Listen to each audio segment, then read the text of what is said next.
Et nous avons le plaisir ce soir de retrouver Ali Benouari. Bonsoir. Bonsoir. Vous êtes candidat. Vous étiez candidat à l'élection présidentielle de 2014, peut-être en 2019, qui le sait. Ancien ministre du Trésor, on va parler de votre programme économique qui a beaucoup séduit pendant les élections. Mais vous connaissez bien la Suisse, vous y avez vécu. Une première réaction après la démission de Joseph Blatter de la présidence de la FIFA. Je pense que la fin pitoyable de Sepp Blatter est le fruit du mariage entre la longévité au pouvoir et les affaires. La FIFA est devenue une multinationale du football. Et je pense que les problèmes se sont accumulés parce que M. Blatter voulait s'accrocher au pouvoir coûte que coûte. Et ceci, évidemment, n'est pas sans nous inspirer, sans nous rappeler un peu ce que nous vivons. M. Blatter qui a été élu pour un 5e mandat, ça peut donner des idées, un 5e mandat, non? Oui, mais sauf que celui qui prétend au pouvoir éternel prend des risques. Et pour lui d'ailleurs, et pour l'institution ou le pays qu'il dirige. Alors le deuxième sujet, c'est Tahar Djaout. Nous avons célébré aujourd'hui le 22e anniversaire de son assassinat. Écrivain, romancier, journaliste Tahar Djaout, que vous avez bien connu parce que vous aviez travaillé ensemble. Bien sûr, je fais partie du collectif de rédaction de Rupture. Nous avons pratiquement créé ensemble cet hebdomadaire, qui était un très grand journal. Et j'animais la chronique d'Ali Benouari. Je profite de l'occasion pour dire toutes les thématiques, les problématiques que nous abordons aujourd'hui étaient déjà abordées chaque semaine dans Rupture. Et notamment, je me souviens d'une chronique particulière où je m'adressais pratiquement au ministère de la Défense ou aux responsables de la Défense. C'était mythe contre dragon. Pendant que nous nous nourrissons de mythes, des pays émergents se développent. Il était comment, Tahar Djaout, Ali Benouari? C'était un homme extrêmement modeste. Ce qui frappe en lui, c'est son immense culture couplée avec une modestie aussi immense. Évidemment, et il n'avait pas peur. Et je lui disais, fais très attention, la porte est toujours ouverte. Tu prends des risques, notamment ces prises de position personnelles, qui sont d'ailleurs dans l'éditorial numéro 1. On va parler de politique à présent. L'Algérie a un nouveau gouvernement, Ali Benouari. Est-ce que c'est une bonne nouvelle? Est-ce que le pays, maintenant, sort de l'immobilisme? Pour moi, ce remaniement est un non-événement, très sincèrement. Pour moi, c'est comme s'il ne s'était rien passé.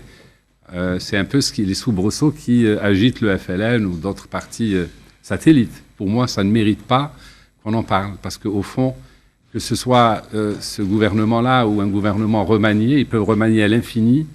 La nature du pouvoir fera qu'il ne produira jamais que ce pourquoi il a été programmé, conçu. Hélas, je n'ai pas envie de m'étaler là-dessus. Et quelle est la solution alors s'il n'y a que de l'immobilisme, si le système est le même? Est-ce qu'il y a une solution? Bien sûr qu'il y a des solutions. Heureusement qu'il y a des solutions. Sinon, il n'y aurait pas de politique, il n'y aurait pas de... Une de ces solutions se trouve aussi dans votre programme politique et économique. Bien entendu. Aujourd'hui, l'Algérie, par exemple, a un nouveau ministre des Finances. Oui. Il s'appelle Abdelrahman Ben Khalfa. On l'a connu comme expert. Vous connaissez un peu ses idées, ses propositions. Est-ce qu'elles sont en adéquation avec ce que l'Algérie a besoin aujourd'hui? Ce que je sais de lui, c'est que c'est un libéral. Mais enfin, avec la meilleure volonté du monde, il ne pourra rien faire. Pourquoi?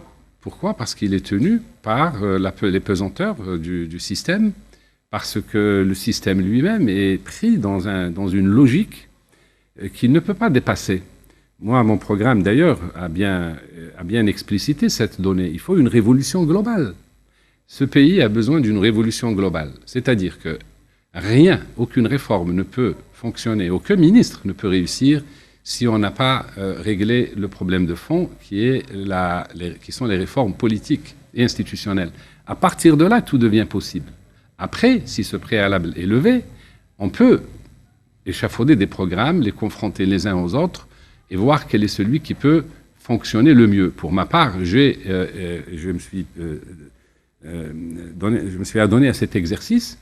Et pas seul, je m'empresse de dire que j'ai fait travailler des experts algériens d'ici et de la diaspora, et ça donne un programme absolument étonnant. Et qu'est-ce que vous voulez dire par révolution globale? C'est une révolution violente, pacifique? C'est quoi une révolution globale? Non, une révolution globale, ce n'est même pas une révolution qu'on fait en un jour.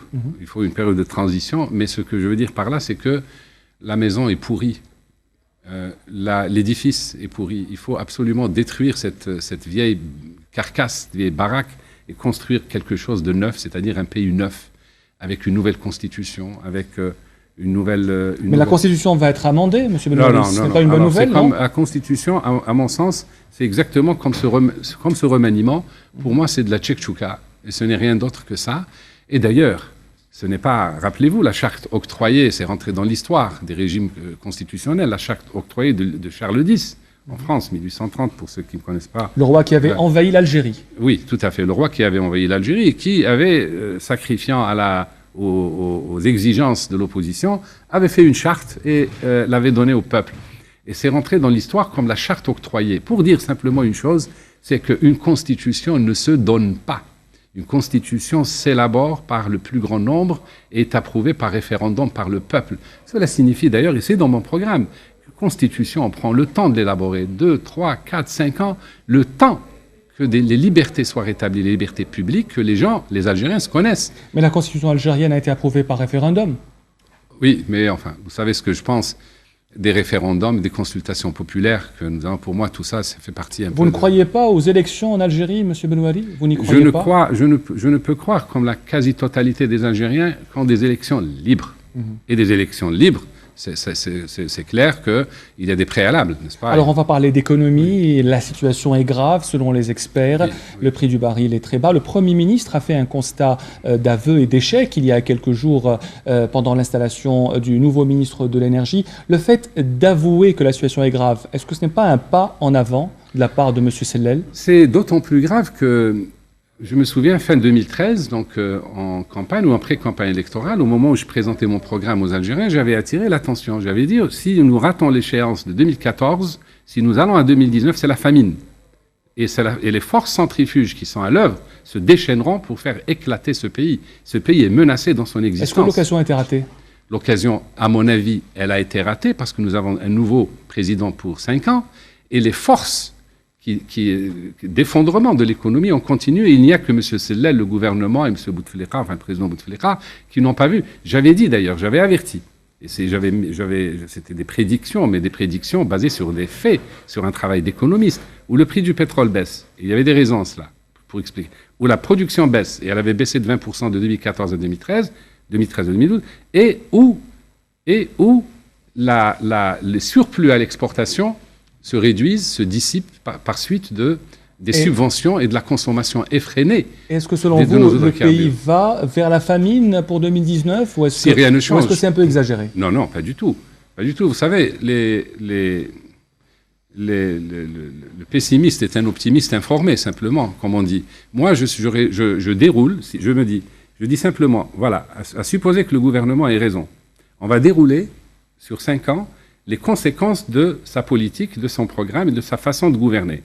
Augmentation de la population de 4 à 5 millions, diminution des surplus à l'exportation par suite de la politique de subvention absolument démente, un contexte international qui n'est pas favorable à la hausse des prix du pétrole et une production pétrolière et gazière qui ne fait que baisser parce qu'on n'a pas su gérer Hassim Saoudi Hassir Mal, etc., etc. Et si je déroule, et puis alors la politique, l'absence d'industrialisation, l'industrie c'est moins de 5%. Les exportations, si on enlève le pétrole et le gaz, c'est 1 milliard de dollars, en tirant au maximum. Et c'est 50 fois moins, 45 à 50 fois moins que la Tunisie et le Maroc. Nous sommes dans un processus de désindustrialisation, de développement du sous-développement, en même temps que d'une augmentation de la consommation et de la population. Tous les ingrédients sont réunis. Vous avez dit, si rien ne change, est-ce qu'on peut changer de stratégie économique d'ici 2019 ? Bien sûr, Comment est-ce possible ? mais nous ne pouvons changer de stratégie économique que si nous changeons de pouvoir. Donc c'est impossible pour le moment. Pour l'instant, c'est absolument impossible. Autant dire aux Algériens tout de suite qu'il n'y a pas de miracle. Avec ce pouvoir, c'est la famine assurée. C'est la destruction programmée du pays. Il faut qu'on le dise. Ce n'est ni pour faire peur aux Algériens, ni pour paraître savoir plus que d'autres. C'est un devoir national de dire que notre État, notre nation est menacée. Mais M. Benouali, quand vous dites si le pouvoir actuel ne change, c'est la destruction. Et alors c'est un constat, on ne peut rien faire. Que peuvent faire les Algériens face à ce constat alarmant, il faut le dire? Monsieur Drarni, merci de poser, parce que ce sont des questions pertinentes. Ce ne sont pas des questions politiciennes et je vous sais-gré de les poser. En réalité, le rôle des opposants ou des politiciens opposants, c'est d'informer, d'éveiller les consciences. Et ça, il n'y a pas rien de plus pacifique que ça. Notre rôle est d'éveiller les consciences, c'est-à-dire de leur dire ce qui va se passer si on ne change rien, si on ne change pas le pouvoir. Et c'est lancer un avertissement ou des alertes au pouvoir pour dire arrêtez de vous amuser, arrêtez de vous amuser. Qu'est-ce que vous apporte ce pouvoir? Pourquoi est-ce que vous vous accrochez à ce pouvoir? Et puis, j'ai peut-être la faiblesse de croire que quelquefois, ils ne sont pas conscients, ils ne savent pas. Alors je me dis, on va peut-être leur dire, voilà les conséquences de votre pouvoir. Quelle stratégie économique proposez-vous, M. Benouari? Elle est très simple, elle tient en quelques mots. Très simple, elle est complexe, mais comme les Algériens sont matures et intelligents, j'ai entrepris de leur expliquer les choses dans leur complexité, et ils ont compris et ils ont adhéré. Premièrement, il faut une réforme monétaire et fiscale parce que la fiscalité, la politique fiscale actuelle crée de l'injustice, des inégalités. Une monnaie qui soit une monnaie lourde, une monnaie dans laquelle les gens ont confiance. Les deux vont ensemble. Une convertibilité de la monnaie avec 2 zéros en moins, avec changement de billet, mais en même temps, pour que ça marche, il faut une réforme fiscale qui permet aux gens qui ont lui-même a reconnu qu'il y a 3500 milliards de dinars au marché noir. C'est un cancer qui risque de métastaser et de détruire le pays. Il faut que ces fonds reviennent dans le circuit officiel. Comment? Eh bien, par une réforme monétaire et fiscale qui fait abaisser la fiscalité à 10% pour tout le monde, plus d'exonération fiscale, et on corrigera et on rétablira la justice sociale par d'autres leviers. Est-ce que vous pensez aujourd'hui qu'il peut y avoir un débat politique autour de ces questions économiques? Est-ce que l'élection présidentielle a eu lieu en 2014, mais est-ce que vous continuez à activer sur le terrain politique? Oui. J'invite tous les économistes, j'invite toutes les forces vives de ce pays, les politiciens, etc., à débattre le débat de fond, le vrai problème. Après le préalable politique, c'est le débat économique. Moi, je prétends qu'on peut créer 1 million d'entreprises en 5 ans et que nous pouvons éradiquer le chômage définitivement et peut-être même importer de la main-d'œuvre. Et je dis simplement, non seulement j'ai énoncé cet objectif, mais j'ai dit voilà comment on peut y arriver. Et on peut y arriver en particulier grâce à l'argent noir qui est en Algérie au noir, qui représente plus de 70% de la masse monétaire, et à l'argent qui est à l'étranger. Selon mes estimations, plus de 200 milliards de dollars. Il faut que cet argent revienne au pays, et pour cela, il faut restaurer la confiance. Par des réformes politiques, mais par une réforme monétaire et fiscale, que l'Algérien soit fier de travailler chez lui et touche les dividendes de son travail. Et je pense que si on arrive à résoudre la question du chômage, eh bien, le pays ne s'en portera que mieux. On éliminera peut-être même les causes du terrorisme, de la malvie, les harragas, etc. Mais j'aurais pu parler aussi de planification, de réhabilitation de la planification. Et nous aurons le temps plus tard, un jour, d'en parler très bientôt avec vous. Merci beaucoup d'être venu, Ali Benouari, d'avoir parlé de politique, d'économie, de Taha Djaoud et même du scandale de la Fédération internationale de football.